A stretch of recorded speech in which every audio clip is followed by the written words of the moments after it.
On connaît maintenant définitivement l'issue de ce groupe A, qualification du Burkina Faso et du Cameroun, élimination de la Guinée-Bissau et du pays organisateur, le Gabon, accroché 0-0 à domicile dans son stade de l'Amitié par les Lions indomptables. On est en direct du côté de Libreville.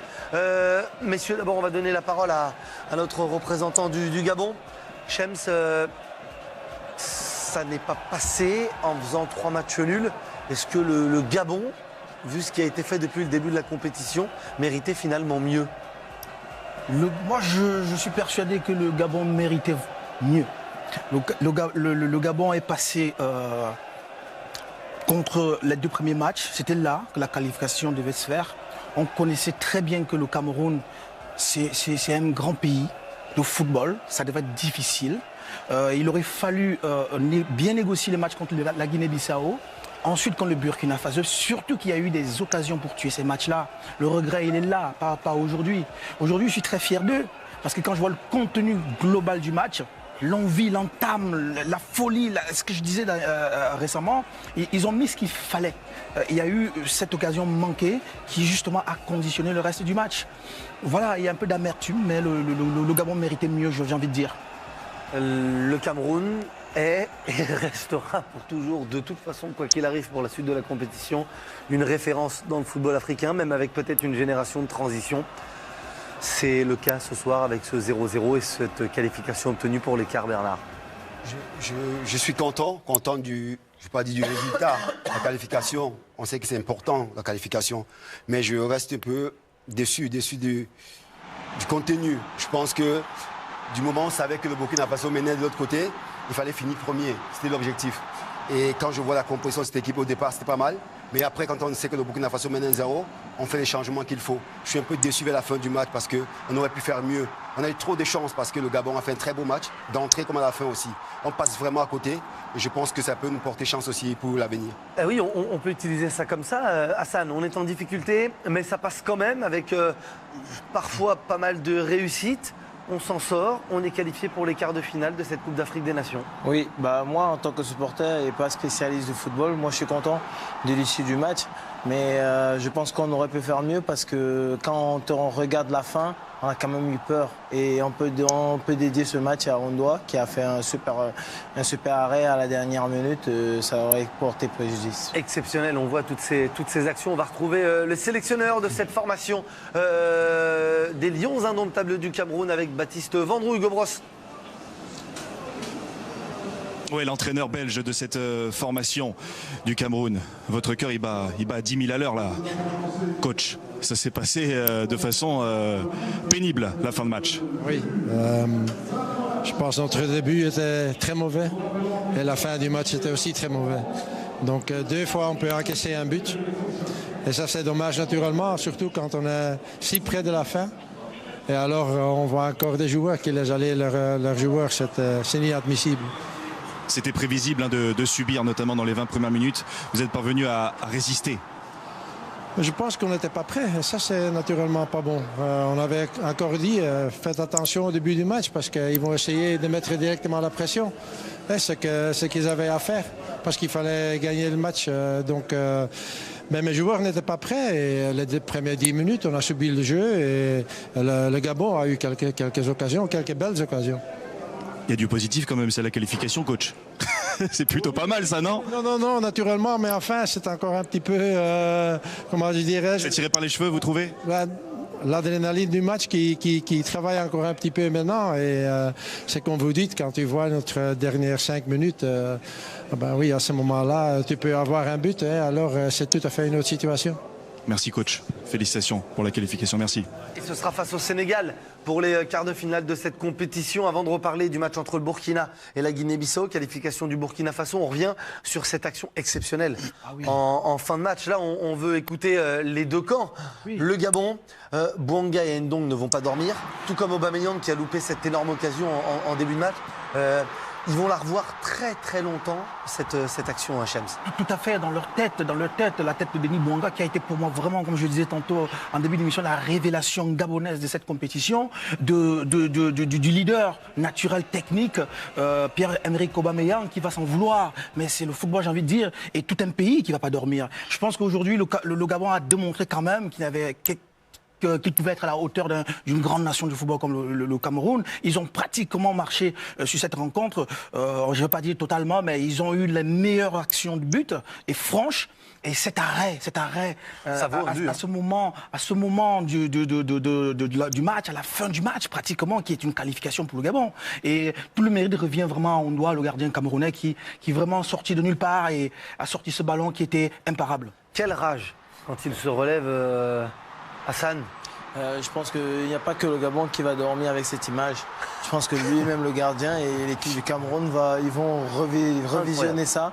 Déjà, le premier but, le poteau, je le voyais dedans. Je voyais carrément dedans et je revois l'action et je suis tout à fait content que ça se finisse de cette manière-là. Je préfère de ce côté-là que du côté des Gabonais. Ça vaut un but, ça, hein. C'est comme s'il avait marqué un but à la dernière minute du match. C'est plus qu'un but. C'est plus qu'un but. C'est plus qu'un but. Mais je pense que Shams a très beaucoup de respect pour le Cameroun parce que je ne pense pas un instant que le Cameroun a fait un match qu'il fallait. Je pense que le Cameroun est resté tranquille. Justement pour la suite, on va enchaîner pour la suite, ça vous inquiète, ce sera le Sénégal parce que le Sénégal est sûr de terminer en tête de son groupe B. Et on le savait d'entrée, donc c'est pour ça qu'il fallait finir premier. Et je ne comprends pas pourquoi à la fin, à moins de 10 minutes, on n'a pas changé pour faire entrer des joueurs neufs pour essayer de gagner le match. Je reviens sur Ondoa pour dire que, je l'ai dit l'autre jour ici, la lignée des grands gardiens camerounais, Jacques Songo, Thomas Nkono, Joseph-Antoine Bell, je vais citer beaucoup Kameni. Ondoa est vraiment dans cette lignée-là. Je suis très très content pour lui parce que je sais combien c'est, pour lui ça va être important. Parce que c'est un jeune qui est en train de, comme on disait l'autre jour, signer presque un contrat dans ces jours-ci. Donc je suis très content pour lui. On voit ces images de larmes, des larmes de bonheur, des larmes aussi de décompression pour Joseph Ondoa. On a vu la tristesse de Bruno Ekele Manga, on a vu Bouanga. C'est pas peut-être, c'est sûrement le meilleur Gabonais de cette compétition. Il joue en Ligue 2 à Tours. Tours qui joue pour se maintenir dans ce championnat de deuxième division française. Il est prêté par le FC Lorient. Il va peut-être pas rester très longtemps à Tours. Ce qui est sûr, c'est qu'il ne restera pas non plus du côté de Lorient parce que ça va sûrement bouger pour lui avec ce qu'il a fait lors des 3 matchs. Pour moi, c'est une certitude. Ce petit a des qualités indéniables de footballeur de percussion. Et ce qui est très remarquable aussi, c'est son envie. C'est un guerrier, c'est cet état d'esprit. Comme le disaient ses agents, c'est quelqu'un qui est tout le temps en train de vouloir, il veut tout le temps donner, il faut le refréner un tout petit peu. Moi je pense que s'il est bien encadré, et comme il est, il pourrait jouer largement dans une équipe plus huppée, c'est une certitude. Alors on garde un œil du côté de Libreville pour les réactions. On a eu Hugo Brosse, le sélectionneur de cette formation des Panthères du Gabon, il y a quelques instants avec Baptiste Vendroux. On va revenir sur l'autre match, parce qu'il y avait 2 rencontres en même temps. C'est comme ça que ça se passe lors des 3e matchs de phase de poule, avec la qualification du Burkina Faso et surtout, en prime, la première place. Habib, ouverture du score de Nakoulma, 2e but de Bertrand Traoré. Ça a été difficile en fin de première période, mais dans l'ensemble du match, c'est mérité pour les Burkinabés. Oui, je pense que dans l'ensemble du match, on a bien maîtrisé le match. Pour avoir parlé avec Paolo Duarte hier, ils étaient très méfiants avec cette équipe guinéenne parce qu'ils ont montré quand même de belles choses avant leur match. Donc ils avaient beaucoup de respect pour la Guinée-Bissau. Et voilà, maintenant après ils ont fait le boulot. Bertrand Traoré a réussi ce qu'il n'avait pas réussi en première mi-temps.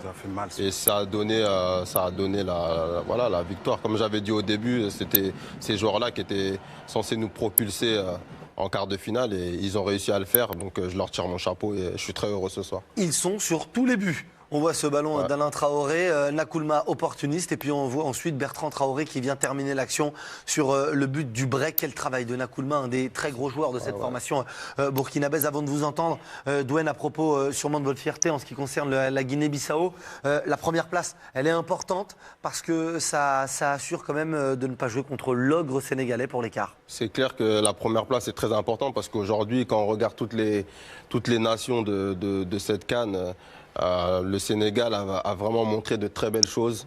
C'est très cohérent et c'était vraiment l'adversaire à éviter.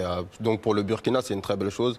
Et je suis vraiment content qu'on continue à à monter et à monter le football burkinabé de plus en plus, année par année. C'est une très belle chose. C'est la première victoire en Coupe d'Afrique des Nations pour Paulo Duarte. C'est son 8e match. C'est la première fois que le technicien portugais s'impose dans cette compétition. Dwayne, je suis désolé. On va vous entendre de quelques instants. Mais on retrouve d'abord, je suis désolé, priorité au direct et aux réactions, Benjamin Mukanjo, le capitaine de cette équipe des Lions indomptables, avec Baptiste Vendroux. Il était capitaine lors des 2 premiers matchs. Ouais, l'attaquant de Lorient, Benjamin Mukanjo, beaucoup de tension dans ce match. Vous n'étiez pas loin quand même, hein, pas loin du tout de vous faire sortir ce soir quand même. Beaucoup d'occasions pour les Gabonais. Ouais, ça a été difficile. On a fait une mauvaise entame de match. On a fait 15 premières minutes assez difficiles. Ils ont 2 occasions qu'ils peuvent mettre au fond. Après, c'est sûr que s'ils ont plus d'efficacité qu'ils la mettent au fond, le match n'est pas du tout pareil. Mais voilà, on a fait preuve de solidarité. On savait que ça devait être un match très très difficile face à une équipe qui joue à domicile, qui est portée par son public. Ça a été un match d'une très très grosse intensité. Il fallait résister. On venait pour gagner, mais on s'était dit que si on faisait match nul, on allait se qualifier, on allait le prendre forcément. Mais croyez-moi, on n'a pas joué pour le match nul. Donc voilà, on est heureux, on est content parce que ça faisait quand même un moment qu'on n'avait pas réussi à se qualifier pour le quart de finale. C'était notre objectif. Maintenant, il est atteint. On va bien se reposer. On a eu 3 matchs en 10 jours d'une haute intensité. Donc maintenant, il faut récupérer et préparer le quart de finale. Il va falloir élever votre niveau de jeu parce que prochain adversaire, il me semble que c'est le Sénégal. Le Sénégal, ça c'est un gros match, un gros match. Ouais, c'est un très très gros match. Ça va être un match aussi difficile face à une bonne équipe du Sénégal, une très bonne équipe d'ailleurs. Maintenant, vous savez, sur un match, beaucoup de choses peuvent se passer. Et puis, on aura bien récupéré aussi parce que je crois qu'il nous a manqué quand même un peu de canne ce soir. Mais voilà, on va bien préparer ce match. Ça va être un très bon match. On va essayer de donner le meilleur de nous-mêmes. Au niveau de l'atmosphère aujourd'hui, c'était vraiment particulier parce que c'est le pays hôte qui se fait éliminer, qui se fait sortir par le Cameroun. Comment c'était au niveau de la tension? C'était un match particulier. Le Gabon, c'est, on va dire, un rival parce que il y a quelques kilomètres qui nous séparent du Gabon. Donc pour nous, c'était important surtout de se qualifier. On savait que si on devait se qualifier aujourd'hui, forcément le Gabon il devait rester à quai. Donc voilà, ça a été un match très difficile, je vous assure, physiquement, ça a été, je ne vais pas dire un enfer, mais on a donné. Et puis on a le petit Fabrice qui nous fait cet arrêt déterminant. On n'est pas passé très loin, mais voilà, c'est bien parce que ça montre que tout le monde est impliqué. Quand on a besoin de tout le monde, il y en a qui répondent présent. Tout le monde essaie de répondre présent et aujourd'hui, je crois que Fabrice, il faut le féliciter pour ce match dans l'ensemble et surtout cet arrêt qui nous fait un arrêt très très important. Et Ongoré qui a été déterminant dans les buts. Merci beaucoup. Récupération. Récupérez bien, Benjamin.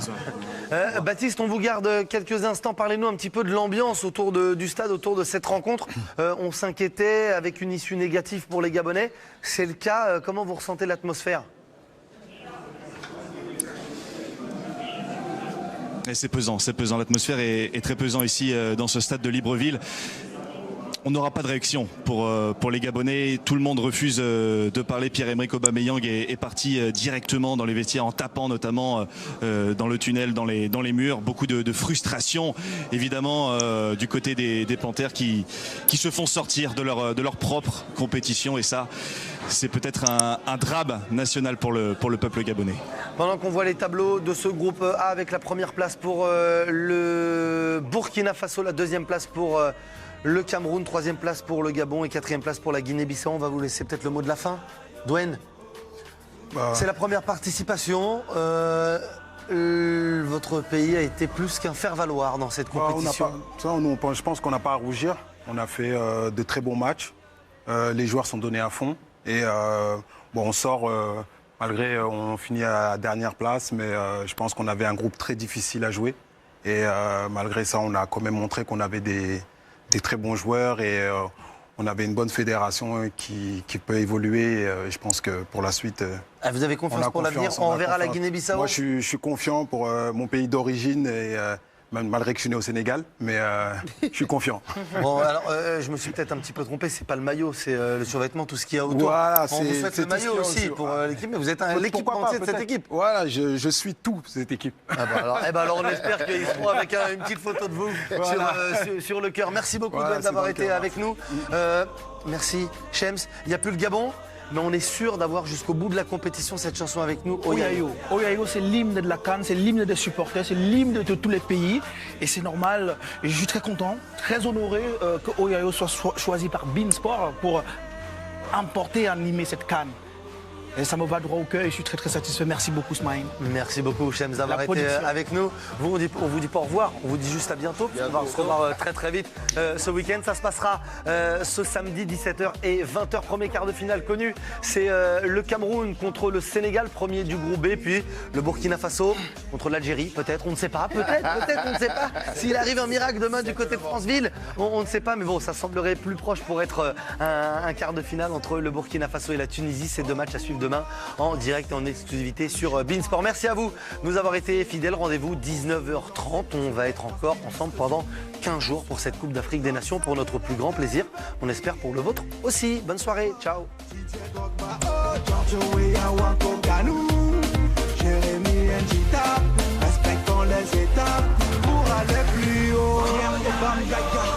François Megassa qui rejoint Zamba par Fendon.